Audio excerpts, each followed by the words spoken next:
Hello everyone, this is Learn English with Zeba. How are you today? Are you okay? I hope so. In this lesson we are going to talk about tenses.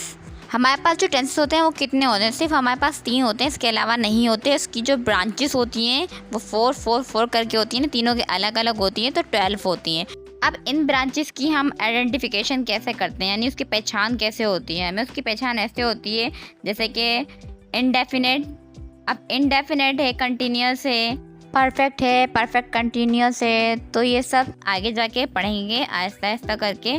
तो सबसे पहली जो हमारे पास आती है वो है indefinite, जैसे कि past indefinite, present indefinite, future indefinite. अब इसके बाद नेक्स्ट हमारी आती है कंटिन्यूस, तो हमारे पास आ जाएगा past continuous, present continuous, future continuous. Then उसके बाद हमारे पास है perfect, past perfect, present perfect, future perfect. हमारे पास जो है लास्ट वाली यानी कि 4, तो हमारे पास इसमें हो जाएगा, हमारे पास ये है, यहाँ पे है परफेक्ट कंटिन्यूस। तो ये परफेक्ट कंटिन्यूस जो है past perfect continuous, present perfect continuous, future perfect continuous. अब इनडेफिनेट की पहचान कैसे होगी? हमारी इनडेफिनेट की पहचान ऐसी होगी जैसे इनडेफिनेट प्रेजेंट चल रहा है, तो प्रेजेंट इनडेफिनेट के अंदर ये इस तरह के जुमले आएंगे। वो बाज़ार जाता है, वो चाय बनाती है, मैं वहाँ नहीं जाता हूँ, अहमद बाज़ार नहीं जाता, वो ख़त नहीं लिखती।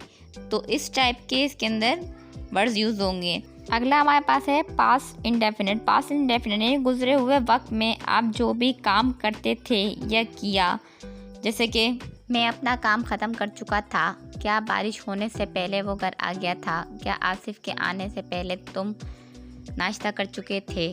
तो ये सारे किस में आएंगे?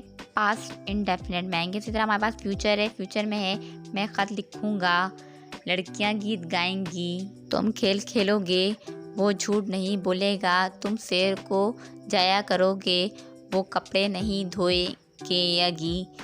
तो इसी तरह ये सारे जो आएंगे गा गी गे, ये इंडेफिनेट फ्यूचर के अंदर आ जाएंगे। अब हमारे पास आता है कंटिन्यूस। कंटिन्यूस के अंदर ये जो होता है, जो काम हो रहा है या कर रहा हूँ, जैसे कि या होने वाला हो, यानी कि जारी होता है उसके अंदर काम, तो उसको बोलते हैं जारी भी बोल सकते हैं। तो उसमें जो काम हो रहा होगा ना, उसका जाहिर होता है।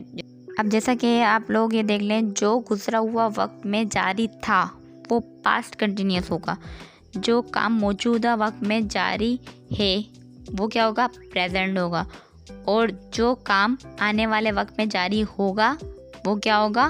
कंटिन्यूस हो जाएगा। इसी तरह हमारे पास आ गया है परफेक्ट कंटिन्यूस। परफेक्ट कंटिन्यूस में यानी कि मुकम्मल होता है, इसका मतलब जिसमें कोई काम पूरा हो चुका होगा, और साथ ही साथ इसके अंदर एक वक्त जो है ना उसका बताया जा रहा होता है, मुअय्यन कर देते हैं उसके अंदर वक्त ना। तो उसके अंदर वो आगे जाके मैं आपको डिटेल से जब मैं उसके अंदर जाऊंगी ना तो आपको बता दूंगी। इस सब चीज़ों की आपको टेंशन लेने की ज़रूरत बिल्कुल भी नहीं है, क्योंकि स्टेप बाय स्टेप ही आपको समझ में आएगा। सिर्फ आज इस वीडियो में आपने क्या याद रखना है कि टेंसेस कितने होते हैं, उनकी फॉर्म या क्या बोलते हैं ब्रांचेस कितनी होती हैं। I hope you have found this lesson useful and interesting. That's all for today. So thank you for watching this video about learning English with Zeba, and don't forget to subscribe my channel. See you next time. Bye.